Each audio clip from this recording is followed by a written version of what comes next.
hepatite crônica, esteatose hepática. Fala pessoal, tudo bem?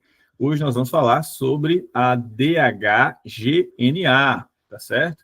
Que é a doença hepática gordurosa não alcoólica. É caracterizada pela acumulação de gordura nas células do fígado, sem relação com o consumo de álcool, ok? Então, pode ou não estar associada à inflamação e fibrose hepática, é um assunto aí importante para a sua prova, tá certo? Então, vamos falar um pouquinho primeiro aí sobre a classificação, certo? Vocês entender como é que a gente vai classificar a esteatose hepática. Então, a NAFL e a NASH, tá certo? A NAFL é o fígado gorduroso não alcoólico. Você tem apenas infiltração de gordura sem inflamação. Já a NASH, né, que é a NASH, é a esteatohepatite, tem inflamação não alcoólica, né? Então, há inflamação, você tem um risco de evolução para fibrose, cirrose e também carcinoma hepatocelular. Então, a gente tem que ter cuidado aí com a esteatohepatite, que seria a NASH, ok? Uma vez classificada, a gente tem que entender um pouquinho sobre a diferença para a doença hepática alcoólica. Então, para ser considerada alcoólica, os homens precisam beber mais que 21 doses por semana, ou por pelo menos 2 anos, tá certo? Então, e nas mulheres, eles teriam que beber mais que 14 doses por semana, por pelo menos 2 anos, ou seja, uma dose equivale ali a 14 gramas de álcool, tá bom? Às vezes é difícil a gente quantificar isso, né? Mas a gente pode avaliar isso de forma, né, indireta, através da relação TGO-TGP. Então, por exemplo, quando a relação TGO-TGP estiver maior que 2, vai sugerir uma doença hepática alcoólica. E se tiver menor que 1, sugere a forma não alcoólica. E é uma sugestão aí de avaliação indireta. Lembrando que aí 5% a cada 100 ml tem 5 gramas, tá bom? Então, lembrar aí desse consumo para classificação. Fatores de risco, vamos lá. Então, você tem a esteatose hepática, tem um início após os 50 anos, tá certo? Lembra aí aquele paciente que procura ali, faz, sei lá, ultrassom, viu ali de forma indireta, tá certo? Pacientes aí com síndrome metabólica, obesidade, hipertensão, diabetes, dislipidemia, podem chegar a ter a esteatose hepática, ok? Então, esses são os fatores de risco. Quais são as manifestações clínicas? Pessoal, frequentemente assintomática. A esteatose hepática é assintomática. Se sintomática, vai levar o quê? Uma fadiga, um mal-estar, um desconforto ali abdominal. E o exame físico pode revelar o quê? Uma hepatomegalia, eritema palmar, rarefação de pelos, telangiectasias torácicas, né, ou faciais, emagrecimento também e perda muscular, tá certo? Então, isso pode estar associado aí nas manifestações clínicas. Max, mas como é que seria o diagnóstico? Vamos pensar aqui no diagnóstico laboratorial. Então, transaminases, TGO-TGP, ou seja, STLT, então são os primeiros a se alterar, e vai indicar o quê? Uma lesão hepatocelular.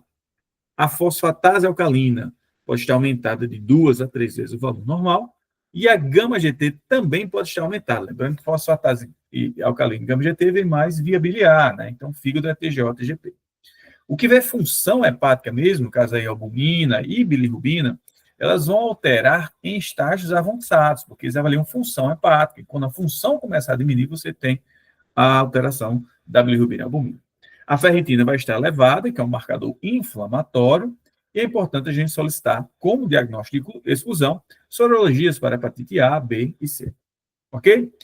Autoanticorpos, anti-LKM e FAM são importantes para você descartar as hepatites autoimunes, tá certo? Então, sempre solicitar. Max, mas como é que a gente vai fazer aí a confirmação diagnóstica? Vamos pensar o seguinte, ó. O ultrassom, você vai ter ali um aumento da ecogenicidade, ou seja, é um confirmatório para a estatose. Uma tomografia, você tem uma diminuição da atenuação hepática, e na ressonância magnética você tem um aumento aí de sinal de gordura, ok? E a confirmação diagnóstica precisa de diagnóstico de exclusão. Então, é necessário a evidência de gordura hepática em imagem, certo? Exclusão de causas secundárias de esteatose, então você vê o consumo de álcool, avalia hepatites virais, medicamentosas, etc., autoimune, né? E ausência de sinais de cirrose e o risco elevado de fibrose. Esse já avançou aí no estágio. Tá certo? Tudo bem? Beleza? Agora vamos fazer a biópsia. Quando indicar a biópsia hepática? Então, serve para diferenciar a NAFL, que é sem inflamação, da NASH, a NASH, que tem inflamação. Então, quais seriam as indicações? Quando você tem sinais de fibrose ou cirrose, por exemplo, esplenomegalia, plaquetopenia, então estágios aí mais avançados, a ferritina maior que 1,5 vezes o valor normal, e talvez ali você tenha que avaliar pacientes com idades acima de 45 anos, mais obesidade, mais diabetes, lembrando que a biópsia hepática é um procedimento invasivo, né? Apesar de ser feito por agulhas bem finas, né? Percutâneas, mas não deixa de ser isenta de complicações. Como diagnóstico diferencial, o que a gente tem que lembrar, pessoal? Doença hepática alcoólica, hepatites virais, doença de Wilson, lembrar da doença de Wilson, fígado gorduroso na gravidez, que pode acontecer de forma fisiológica, e também pacientes que estão recebendo nutrição parenteral prolongada, ok? Max, qual é o tratamento? O que eu preciso saber para a prova? Então, tratamento é perder peso, lembrar em torno aí de perder aí como pilar fundamental, um alvo aí pelo menos maior ou igual que 10% do peso corporal, né? Atividade física regular, ou seja, mudança de estilo de vida, uma dieta balanceada, fazer imunização para hepatite A e B, né? Deixar esse paciente protegido. E se o paciente tiver indicação, a cirurgia bariátrica, né? Indicada em casos refratários com obesidade grave. Ok? Medicamentos. O que a gente pode usar no medicamentos? Mas vamos lá, né? As vitaminas, a vitamina E, por exemplo, 400 unidades ao dia, via oral. Se não há diabetes ou risco de câncer de próstata, certo?